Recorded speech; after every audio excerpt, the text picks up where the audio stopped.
Taste the Daily. Rameswaram மீனவர்கள் 8 பேரை 2 படகுகளுடன் பிடித்துச் சென்று இலங்கை கடற்படை மீண்டும் அட்டூழியம் செய்துள்ளது. ராமேஸ்வரம் மீன்பிடி துறைமுகத்திலிருந்து மீன்பிடிக்கச் சென்ற மீனவர்களை இரணைத்தீவு பகுதியில் இலங்கை கடற்படையினர் மடக்கினர். தொடர்ந்து எல்லை தாண்டி மீன்பிடித்ததாக 2 விசைப்படகையும் அதிலிருந்த 8 மீனவர்களையும் கைது செய்தனர்.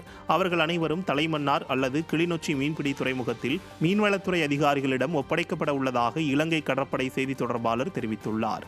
இதை அறிந்து கைது செய்யப்பட்ட மீனவர்களையும் படகுகளையும் விடுதலை செய்ய நடவடிக்கை எடுக்க ஸ்டாலின் அரசிற்கும் மைனாரிட்டி பாஜக அரசிற்கும் மீனவர்கள் கோரிக்கை விடுத்துள்ளனர். படகுகளை விடுவிக்க மாட்டேங்க, மீனவர்களை மட்டும் விடுவிக்கிறாங்க. ஒரு 10 பேரை விடுவிக்கிறாங்க, ஒரு 20 பேரை விடுவிக்கிறாங்க. திருப்பி மீனவர்களையும் படகுகளையும் பிடிக்கிறாங்க. இதுபோக மீனவர்களுக்கு சிறை தண்டனை 1 வருடம் 2 வருடம் சிறை தண்டனை விதிக்கிறாங்க. 6 மாசம் சொல்லி அவதாரம் விதிக்கிறாங்க. உண்மையிலேயே இது தொடர்கதையா இருக்கு. மத்திய அரசு பாராமுகமா இருக்கு. இன்றைக்கு கூட கச்சேரி பகுதியில் மீன் பிடிச்சுக்கிட்டு இருந்த 2 படகையும் 8 மீனவர்களை பிடிச்சிட்டாங்க.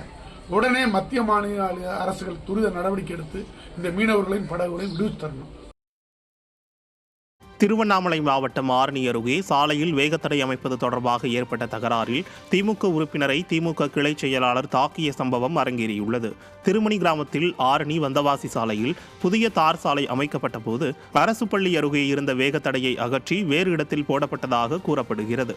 இதற்கு அப்பகுதியைச் சேர்ந்த பொதுமக்கள், திமுக உறுப்பினர் சிவக்குமார் ஆகியோர் எதிர்ப்பு தெரிவித்த நிலையில் அங்கு வந்த திமுக கிளை செயலாளர் சுரேஷ் என்பவர் தகராறில் ஈடுபட்டுள்ளார். அப்போது சுரேஷ் தாக்கியதில் சிவக்குமார் படுகாயமடைந்தார். இந்த நிலையில் சுரேஷ் மீது காவல் நிலையத்தில் புகார் அளித்தும் திமுக எம்எல்ஏ ஜோதியின் அழுத்தம் காரணமாக காவல்துறையினர் நடவடிக்கை எடுக்க மறுப்பதாக சிவக்குமார் வேதனை தெரிவித்தார்.